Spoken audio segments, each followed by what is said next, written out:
മതിലകം വീണ്ടുമൊരു അഖിലേന്ത്യാ volleyball ആരവങ്ങളിലേക്ക് ചുവടുവെക്കുന്നു. Mathilakam sports academy വേദിയൊരുക്കുന്ന രണ്ടാമത് seashore അഖിലേന്ത്യാ വോളിബോൾ ടൂർണമെന്റ് ഏപ്രിൽ 27 മുതൽ മെയ് 3 വരെ മതിലകം സെന്റ് ജോസഫ് HSS ഗ്രൗണ്ടിൽ നടക്കുമെന്ന് സംഘാടകർ വാർത്താസമ്മേളനത്തിൽ അറിയിച്ചു. വോളിബോളിന്റെ ആവേശം ത്രസിപ്പിക്കുന്ന മേളയിൽ ഇന്ത്യയിലെ പ്രമുഖ പുരുഷ വനിതാ ടീമുകൾ അണിനിരക്കും. 15,000-ൽ പരം വോളിബോൾ പ്രേമികൾക്ക് കളി കാണാനുള്ള വിശാലമായ ഫ്ലഡ്ലൈറ്റ് സ്റ്റേഡിയമാണ് ഒരുക്കുന്നത്.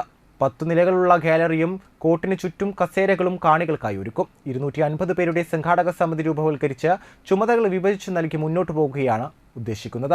10ഓളം അനുബന്ധ പരിപാടികൾ സംഘടിപ്പിക്കും. ഏകദേശം 60 ലക്ഷം രൂപയാണ് ചിലവ് പ്രതീക്ഷിക്കുന്നത്. മയക്കുമരുന്നിനും ലഹരിക്കുമെതിരെയുള്ള പോരാട്ടം കൂടിയാണിത്. ഈ വിപത്തിനെ പൊതുസമൂഹം ഒറ്റക്കെട്ടായി ചെറുത്തു തോൽപ്പിക്കണം. ഇതിനെതിരെ കളിയും കളിക്കളവും ഒരുങ്ങുകയെന്നും ET Tyson MLA, saint Joseph higher secondary school പ്രധാനാധ്യാപകൻ VK Mujeeb Rahman, KY Azeez, MA Vijayan, CS Raveendran, Hamsa, YP Padath, Shibu Varghese, PH അമീർ, PH നിയാസ് എന്നിവർ വാർത്താസമ്മേളനത്തിൽ അറിയിച്ചു.